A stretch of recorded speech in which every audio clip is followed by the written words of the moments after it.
जय हिंद। कैसे हैं आप लोग? ठीक, बढ़िया। चलिए, आशा करते हैं आप लोग ठीक होंगे, बढ़िया होंगे, मस्त होंगे।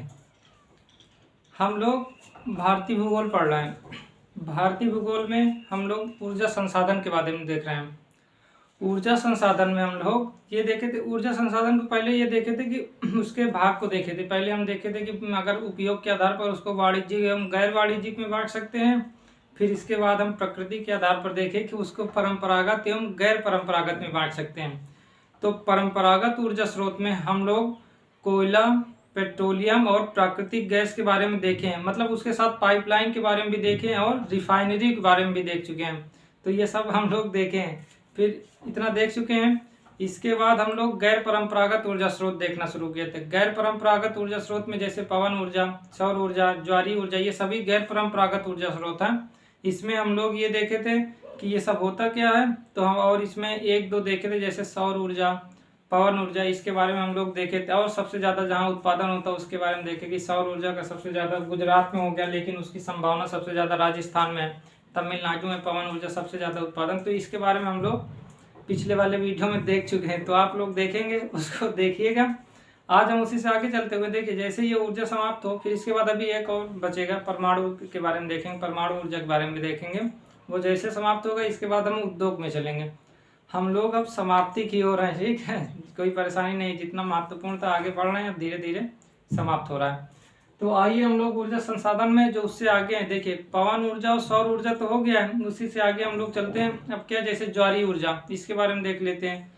और जैसे भूतापीय ऊर्जा, उसके बारे में थोड़ा थोड़ा देखेंगे, ज़्यादा इसमें देखना है नहीं, ठीक है। चलिए, जो ऊर्जा संसाधन में परंपरागत ऊर्जा स्रोत हो गया है। गैर परंपरागत ऊर्जा स्रोत में हम दो के बारे में बात किए थे। एक हो गया सौर ऊर्जा, पवन ऊर्जा, सब बताया गया। सौर ऊर्जा क्या, सोलर पैनल द्वारा क्या किया जाता है, फोटो इलेक्ट्रिक सेल होता है, वोल्टेज सेल या इलेक्ट्रिक सेल जो भी कहें। फोटो वोल्टिक सेल पर जब सूर्य के प्रकाश पड़ता है तो वो विद्युत ऊर्जा में कन्वर्ट करता है, यही बताया गया था। पवन ऊर्जा भी यही करता है, टरबाइन को घुमाता है, जिसके कारणवश विद्युत ऊर्जा उत्पन्न होता है। आज हम उसी से आगे चलते, जैसे आप देखेंगे कि ज्वारीय ऊर्जा, कुछ नहीं, थोड़ा देखेंगे। ज्वारीय ऊर्जा क्या है, समझ में ही आ रहा होगा। ज्वारीय ऊर्जा ये क्या होता है, महासागरीय जब धाराएं ऊपर उठती हैं तो उसके कारण क्या किया जाता है, ऊर्जा बनाया जाता है, जिसको भी यही मतलब महासागरीय जल जब ऊपर उठता है, फिर इसके बाद वो जब नीचे जाता है तो उसी के कारणवश क्या होता है, ऊर्जा वही विद्युत ऊर्जा में कन्वर्ट किया जाता है। उसको हम देखते हैं। तो ज्वार के कारण मुख्य रूप से बनाया जाता है। तो ज्वार कब आता है, आप देखते हैं कि दिन में 2 बार ज्वार आते हैं। तो क्या होता है, जब ज्वार आता है तो उसके ज्वल को, जो ज्वार आता है उसके जल को रोक लिया जाता है, बांध के द्वारा रोक लिया जाता है। इसी जल को क्या कहते हैं, इसी जल को टरबाइन में गिराया जाता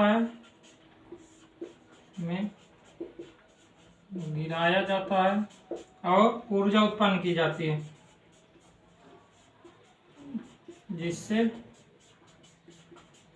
विद्युत ऊर्जा उत्पन्न होती है। विद्युत ऊर्जा उत्पन्न होती है, ठीक, कोई परेशानी तो नहीं। देखिए, ज्वार आता है, आप जानते हैं कि मुख्य रूप से जहाँ खाड़ी वाला होता है, जहाँ खाड़ियाँ होती हैं वहाँ पर देखते हैं, जो सक्रिय खाड़ियाँ होती है वहाँ पर जल क्या होता है, जब ज्वार आता है, ज्वार का मतलब पानी, महासागरीय जल का ऊपर उठ जाना ही ज्वार कहलाता है। हम लोग अभी ज्वार भाटा के बारे में देखे नहीं हैं, विश्व भूगोल में देखना ही है, मतलब 2-3 टॉपिक हो जाएगा चट्टान वट्टान के बाद, तो वहाँ आ जाएंगे।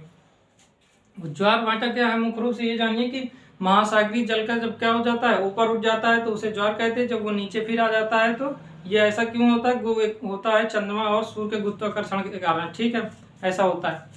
तो जब ज्वार का मतलब हो गया कि महासागरीय जल का ऊपर उठ गया, और जब उठेगा तो सक्रिय खाड़ियाँ, मान लेते हैं ये सक्रिय खाड़ियाँ ये हैं, ये है, ये है और यहाँ पास है।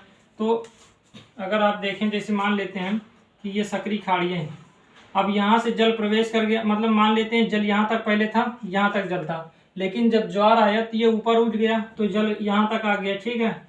और इसके बाद हम लोग क्या कर लिए, ये वाले जल को यहाँ पास से ब्लॉक कर दिए, ठीक है, ठीक। इसके बाद जब भाटा, भाटा का मतलब हो गया जल नीचे चला गया, तो ये जल जब नीचे वापस इस स्थान पर आ जाएगा तो यहाँ जो जल भर जाएगा इसको टरबाइन में गिराया जाता है। जब इसको टरबाइन में गिराते हैं तो टरबाइन चक्कर करती है और फिर उसके बाद क्या होती है, विद्युत ऊर्जा उत्पन्न करते। कुछ नहीं है, मुख्य रूप से सक्रिय खाड़ियाँ होती है। सक्रिय खाड़ियों में मान लेते हैं यहाँ तक जल है, जब ज्वार आता है तो यहाँ तक मान लेते जल चला गया, ऊपर तक चढ़ गया, यहाँ पास अंदर मान लेते इस खाड़ी पर ऐसे चला गया ऊपर, इस तरह यहाँ पास या अंदर यहाँ, तब क्या हुआ, ऐसे कर लिया गया यहाँ पास। और इसके बाद क्या किया, इसको ब्लॉक किया गया तो यहाँ जल भर गया, इस पूरे में जल भर जाएगा। जब भर जाएगा तो एक उठ जाएगा, और जब इससे गिराएंगे तो ऊर्जा तो होगी, क्योंकि जब ऊपर जितनी ऊंचे से गिराएंगे उतना ऊर्जा होगा। फिर जब ऊर्जा होगा तो वही टरबाइन में गिरेगा, वो घूमेगा और क्या हो जाएगा, विद्युत ऊर्जा उत्पन्न होगी। तो ज्वारीय ऊर्जा मुख्य रूप से यही है। पर्यावरण को हानि भी मुख्य रूप से नहीं हो रही, पर्यावरण को इसमें कोई हानि तो होगी नहीं, क्योंकि जल के द्वारा बनाया गया, लेकिन ज्वार इसमें खुद से नहीं बनाया गया। जैसे जल पहले ही आता है, बस उसको ब्लॉक कर दिया जाता है और फिर जल एकत्रित होता है, फिर उसको टरबाइन में गिराकर विद्युत ऊर्जा उत्पन्न कर लिया जाता है, ठीक है। कोई परेशानी नहीं, ज्वारीय ऊर्जा के बारे में समझ में आया, ठीक। तो ये क्या है, गैर परंपरागत ऊर्जा स्रोत। हम लोग विद्युत उत्पादन देखेंगे, विद्युत उत्पादन एक अलग टॉपिक, उसमें कैसे क्या बनता है, टरबाइन कैसे घूमेगी, फिर ऐसे आगे क्या होगा, वो सब के बारे में बात करेंगे। तो वो परेशान मत रहिए, बस इतना जानिए कि अभी विद्युत ऊर्जा उत्पन्न हो जा रही, ठीक, ठीक है। तो ज्वारीय ऊर्जा समझ में आया, चलिए आगे चलें, ठीक। इसमें कुछ था नहीं, क्या था, केवल यही देखना था, ज्वार थोड़ा समझना था। ज्वार हम लोग देखेंगे वहीं पास जहाँ पास इस भूगोल वाले टॉपिक में ज्वार है, वहाँ हम लोग देखेंगे। अब जैसे भूतापीय ऊर्जा, इसमें से भी कुछ नहीं किया जाता। जैसे मान लेते हैं, लिख लीजिए,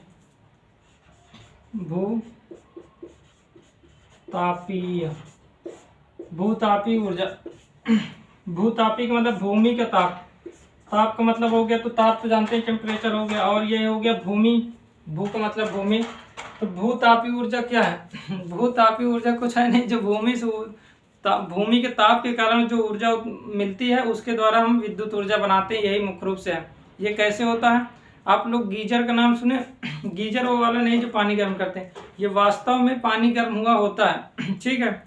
इसमें क्या होता है कि किसी किसी स्थान पर, जैसे आप उत्तराखंड, हिमाचल प्रदेश में, जम्मू कश्मीर या झारखंड में भी जाएंगे तो कुछ कुछ स्थानों पर क्या है, वहाँ पास जल स्वतः ही गर्म हो रहा है, उससे भाप निकल रही है, स्वतः गर्म हो रहा है, भाप निकल रही है, कहीं कहीं पर फुहारा भी निकल जा रहा है। ऐसा देखे होंगे, उसे धार्मिक स्थल मुख्य रूप से नाम दिया गया। लेकिन वो होता किस लिए है कि मान लेते हैं कि, देखिएगा आप ध्यान से सुनिएगा, इस स्थान पर पानी भरा हुआ है, ठीक है, मान लेते हैं ये वाले पूरे क्षेत्र में पानी भरा, और नीचे मान लेते हैं ये गर्म वाला, पृथ्वी के नीचे पूरा बीच में आप देखेंगे जो इनर कोर है उसको छोड़ दिया जाए, उससे ऊपर जो आउटर कोर है वो पूरा द्रव है। जब द्रव है तो किसी कारणवश ज्वालामुखी आता है, और ज्वालामुखी आने के कारण क्या होता है, मान लेते हैं यहाँ तक आया, ठीक, यहाँ तक ज्वालामुखी आ गया, लेकिन ऊपर नहीं निकल पाया, इसका मान लेते हैं प्रेशर नहीं है। जब प्रेशर नहीं हुआ तब क्या हुआ, ये वाला बहुत क्षेत्र गर्म हो गया, ठीक है, क्योंकि ज्वालामुखी आई, ये बहुत लावा की तरह है, एकदम एकदम गर्म है। तब क्या हुआ, ये वाला ताप इसके कारण ऊपर ये भूमि, और ये भूमि गर्म होगी, और ऊपर जल है तो ये भी गर्म हो जाएगा, ठीक। जब ये गर्म हो जाएगा तब क्या होगा, ये गर्म होकर ऊपर भाप होगा, इस कारण बस ये क्या होगा, लगातार ये गर्म रहेगा। क्यों, क्योंकि नीचे से ज्वालामुखी ऊपर आ नहीं पाएगी, यहीं पास रुक गया है, जिस कारण बस क्या हो रहा है, ये ऊपर वाली भूमि गर्म हो गई है। जब ये गर्म हो जाएगी तो ऊपर वाला जो जल होगा वो भी गर्म हो जाएगा, ठीक। जब ये गर्म हो जाएगा जल, तब इससे क्या होगा, भाप निकलेगा, निकलेगा या नहीं निकलेगा, ठीक। इसके बारे में हम लोग वहीं ज्वालामुखी में देखेंगे, गीजर उजर के बारे में वहीं पास आएगा, लेकिन समान रूप से ही जानिए। जब ये गर्म होगा तो इससे क्या होगा, भाप निकलेगी, और भाप को क्या किया जाएगा, उसी भाप से भी तो बनाया जाता है विद्युत ऊर्जा। तब क्या हो जाएगा, उस भाप का प्रयोग हम लोग क्या करते हैं, भाप को हम कंटेन किया, कंटेन करके किस में ले गए, टरबाइन हो गई, टरबाइन घूमना शुरू हुई, और उससे क्या हो गया, उससे हम विद्युत ऊर्जा उत्पन्न कर लिए। तो भूतापीय ऊर्जा का मतलब यही हो गया कि भूमि के ताप से अंदर ताप है भूमि के, वो ऊपर आया, लेकिन ऊपर आने के कारण क्या हुआ, ऊपर निकल नहीं पाया। ठीक है, जिस प्रकार ज्वालामुखी निकल जाता है, कहीं कभी कभी होता है ज्वालामुखी निकल नहीं पाता तो वो रुक गया। जब रुक जाता है तब क्या हो जाता है, यहाँ पास ये जल भी गर्म हो गया, और जल गर्म होगा तो ऊपर भाप निकलेगा, उस भाप का प्रयोग हम टरबाइन घुमाने में करते हैं, जिससे विद्युत ऊर्जा उत्पन्न होती है। ठीक, कभी कभी आप देखेंगे कि कुछ कुछ क्षण में आप लोग देखेंगे कि ये जल ऐसे है, लेकिन यहाँ से गैस नहीं भी जा रही है, गैस भी जा रही है धीरे धीरे, लेकिन लावा नहीं ऊपर जा रहा, लेकिन गैस ऊपर जा रही। मान लेते कोई छिद्र हो गया होगा, तो इससे क्या होगा, धीरे धीरे गैस गई और पानी के ऊपर यहाँ पास गई, फिर थोड़ी थोड़ी देर में क्या होगा, ये फुहार की तरह ऊपर भी उठता है। कभी कभी देखेंगे जल फुहार की तरह ऊपर उठेगा, फिर नीचे आएगा, फिर यहाँ से धीरे धीरे गैस जाएगी, फिर ऊपर उठेगा, फिर होगा। लेकिन जहाँ फुहार नहीं हो रहा वहाँ तो वाष्प होगा, जहाँ फुहार भी होगा वहाँ भी मुख्य रूप से जल वाष्प तो होगा ही ना, उठेगा ही ना। उस जहाँ पास जब उठेगा तो उसी का प्रयोग हम लोग करते हैं विद्युत ऊर्जा टरबाइन घुमाने में, उसी का प्रयोग हम फिर इसके बाद विद्युत ऊर्जा उत्पन्न करने के लिए कर लेते हैं। तो भूतापीय ऊर्जा क्या है, भूमि के ताप से जो ऊर्जा उत्पन्न किया जा रहा है। भूमि का ताप कैसे मिल रहा है, ज्वालामुखी द्वारा। ज्वालामुखी जल को गर्म करता है, जल के भाप में बदलता है, उसका प्रयोग हम टरबाइन घुमाने में, फिर विद्युत ऊर्जा बन जाती है। ठीक, ये वाला जो भाग है इसको हम लोग देखेंगे विश्व भूगोल का जो देख रहे हैं टॉपिक, उसमें ज्वालामुखी आएगा, उसको देखेंगे। तो भूतापीय ऊर्जा समझ में है। ठीक, तो भूतापीय ऊर्जा क्या है,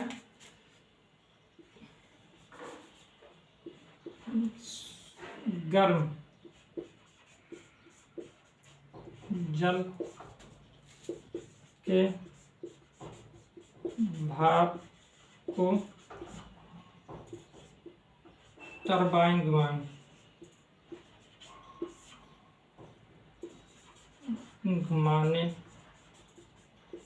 में, इतना ही लिखिए, करते हैं। तो भूतापीय ऊर्जा का मतलब भूमि के ताप से, भूमि के ताप कैसे हुआ, भूमि के ताप गर्म जल कर रहा है, वो क्या हुआ, गर्म जल हो रहा है ना, समझ रहे हैं ना आप लोग, आप समझ गए होंगे कि ज्वाला, हम लोग ये देखे थे पृथ्वी का, अगर आप देखेंगे, मान लेते हैं ये पृथ्वी है, ध्यान से देखिएगा, ये हो गया एक भाग, ये हो गया, और एक भाग, एक पतला भाग नीचे ये है, ये मान के चलो। ठीक, ये ऊपर वाला भूपर्वतीय है, बीच में है मेटल। ठीक है, मेटल का मतलब आप बाहर का है अंदर, दोनों है, दो है, इसमें दो भाग है। और एक हो गया ये वाला इनर कोर, ये आउटर कोर हो गया या इनर कोर, ये तो पूरा ये ठोस होता है, ये वाला पूरा ठोस। ये वाला कौन सा पदार्थ होता है, ये वाला पूरा द्रव होता है। जब ये द्रव है, और बाहर वाला हल्का लिचलिचा पदार्थ होता है, बाहर वाला भूपर्वतीय, आप पृथ्वी ऊपर देख ही रहे, ये वाला भाग होता है। तो ये वाला जब बहुत गर्म है, लावा की तरह, एकदम पानी की तरह है, मतलब एकदम कह सकते हैं लिक्विड फॉर्म में है, तब यहाँ से ज्वालामुखी ऊपर जाता है, लेकिन निकल नहीं पाता, जिस कारण बस ऐसा होता। तो भूमि के ताप के कारण, ये भूमि के ताप के कारण ही ऐसा हुआ है। ठीक, ठीक है, तो कोई पर ये इसके बारे में हम लोग देखे हैं कि आउटर कोर, इनर कोर, इसके बारे में देखे हैं। ठीक, तो हो गया भूतापीय ऊर्जा, कोई परेशानी तो नहीं। ठीक है, जैव ऊर्जा समझ रहे हैं, जो कृषि अपशिष्ट, उसको बताने की जरूरत है नहीं, जैव समझ रहे हैं ना। जैव ऊर्जा क्या होती है, जो जैव एनर्जी होती है वो जो कृषि की अपशिष्ट पदार्थों से मुख्य रूप से बनाया जाता है। इसके पहले बताया गया था जो गोबर वोबर से, तो उससे ज्यादा बनाया जाता है, उसे जैव ऊर्जा मुख्य रूप से कहते हैं। ठीक, तो उसको परेशान मत रहिएगा। चारकोल हो गया, लकड़ी द्वारा जो ऊर्जा बनाया जाता है वो जैव ऊर्जा होता है। ठीक, तो उसको हम नहीं बता रहे हैं। एक है जल विद्युत ऊर्जा।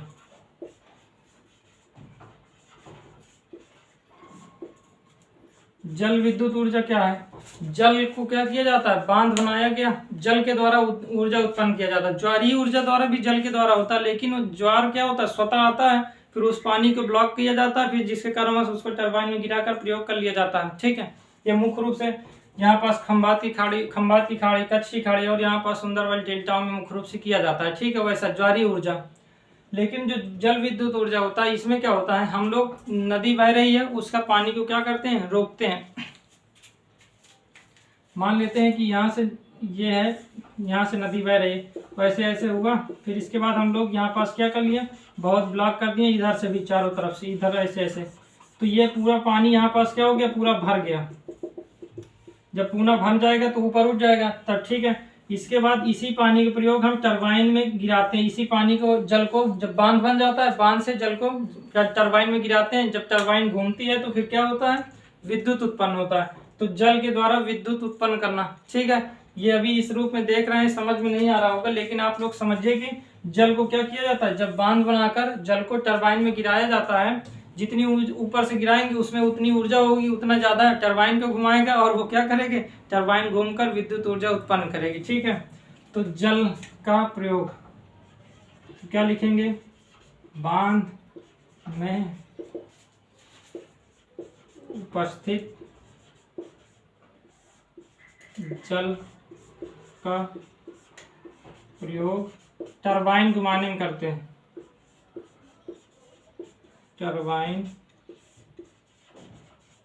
घुमाने में करते हैं, ठीक है। जब टरबाइन घुमाने में करेंगे तो उससे क्या होगी, विद्युत ऊर्जा बनेगी, ठीक, विद्युत ऊर्जा।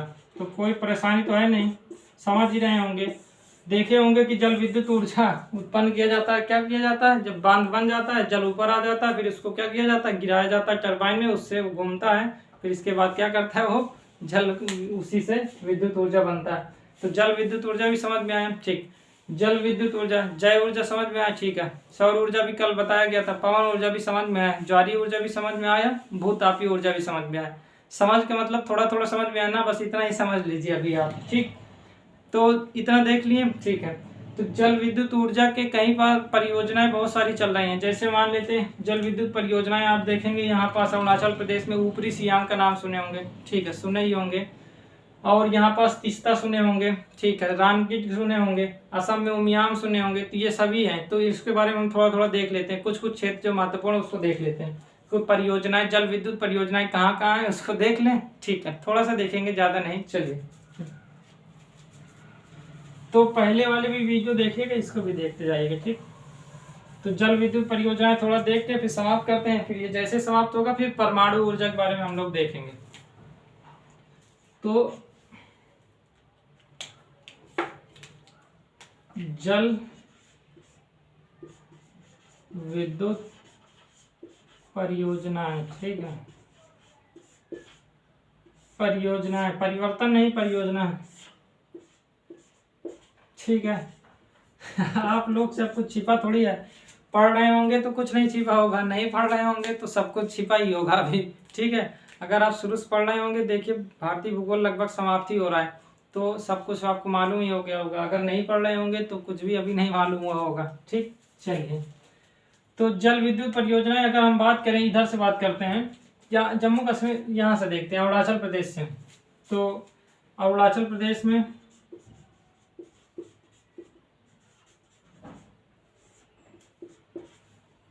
कौन कौन सा, जैसे आप देखेंगे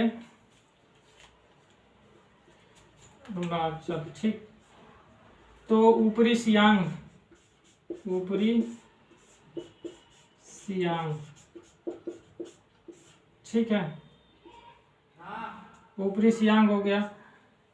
यहाँ ऊपरी सियांग अरुणाचल प्रदेश का क्षेत्र आप जानते हैं ना। अब अरुणाचल प्रदेश का क्षेत्र ये है पूरा, इधर से, यहाँ से ऐसे होते हुए यहाँ ऐसे जाता हुआ ऐसे ऐसे है, ठीक है। तो फिर इसके बाद नीचे असम है, तो ये अरुणाचल प्रदेश वाला क्षेत्र। तो ऊपरी सियांग जो है, ठीक, ऊपरी सियांग यहाँ मुख्य रूप से है, ठीक है, कोई परेशानी तो है नहीं। चलिए, असम देखें, असम में है उमियाम, क्या है, उमियाम। असम का क्षेत्र भी आप जानते ही हैं, ये वाला क्षेत्र आप, असम का उमियाम।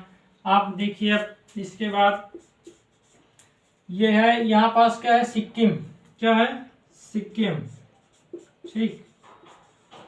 सिक्किम में आप देखेंगे तीस्ता नदी है, तो वहाँ पास देखेंगे रानगिट हो गया, रानगिट, ठीक।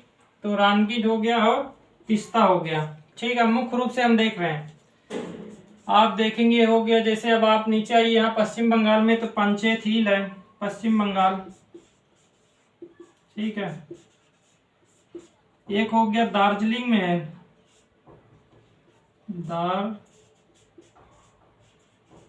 दार्जिलिंग, ठीक है, दार्जिलिंग में हो गया पंचेत हिल, ठीक है।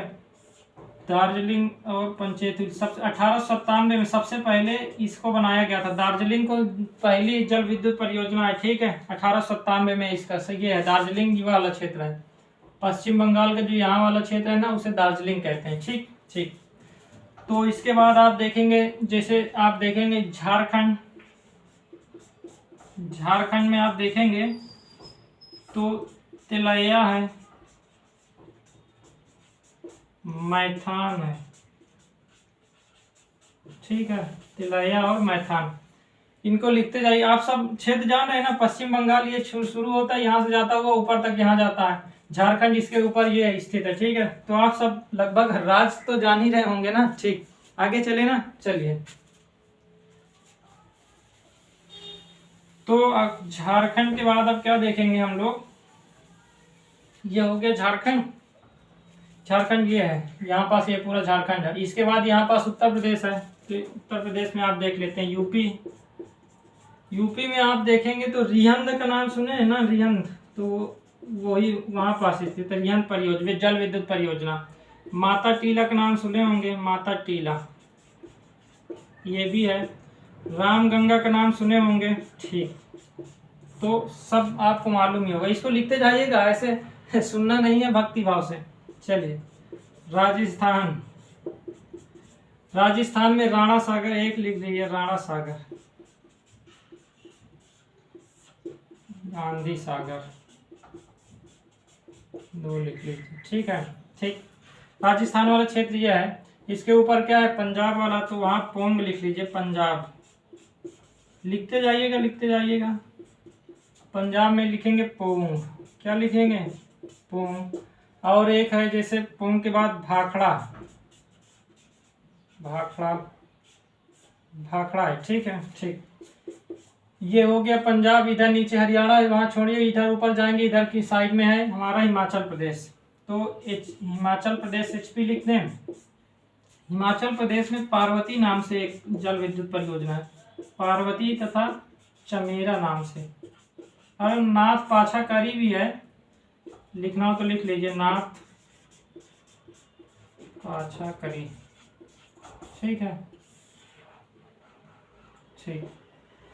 तो ये हो गया, ये कहाँ हुआ, हिमाचल प्रदेश। लद्दाख एवं जम्मू कश्मीर देख लें, ठीक है, इसे रफ करें। सब राज्य तो जानते ही है ना, ठीक। अभी हम लास्ट में सब राज्य के बारे में बता देंगे, नहीं जानते तब भी। हम जम्मू कश्मीर और लद्दाख वाला क्षेत्र देखें, ठीक है। आप जानते हैं ना, जम्मू कश्मीर लद्दाख वाला क्षेत्र ये हो गया, ये वाला पूरा क्षेत्र वही है। इधर लद्दाख है, इधर जम्मू कश्मीर है, मतलब केंद्र शासित प्रदेश। तो जम्मू कश्मीर और लद्दाख में आप देखेंगे तो उरी, ठीक है। इसके बाद दुलहस्ती,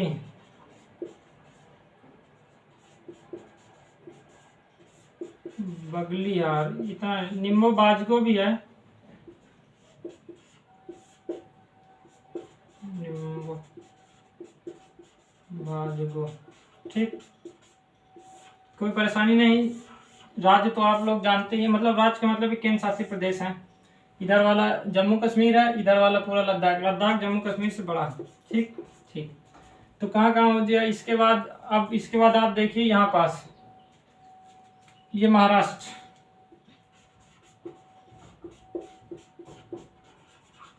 महाराष्ट्र में अगर देखेंगे तो कोयना है, ठीक ठीक। इसके बाद नीचे आएंगे तो आप देखेंगे ये महाराष्ट्र हो गया, इधर है हमारा आंध्र प्रदेश, तो वहाँ श्रीशैलम, श्रीशैलम, ठीक, इसको लिख लीजिए। कर्नाटक देखेंगे, इधर है आंध्र प्रदेश, इधर है कर्नाटक, तो कर्नाटक आप देखेंगे, कर्नाटक वाला जो क्षेत्र है यहाँ पास शिव समुद्रम, शिव समुद्रम, ये 1902 में ये दूसरी परियोजना है, जल विद्युत परियोजना 1902 में स्थापित हुई, और ये दूसरी परियोजना है। और यहीं एक और है लिंगन मक्की, मक्की, ठीक, लिंगन मक्की, ठीक है, कोई परेशानी तो नहीं है। लिखते जाइएगा। ठीक ठीक।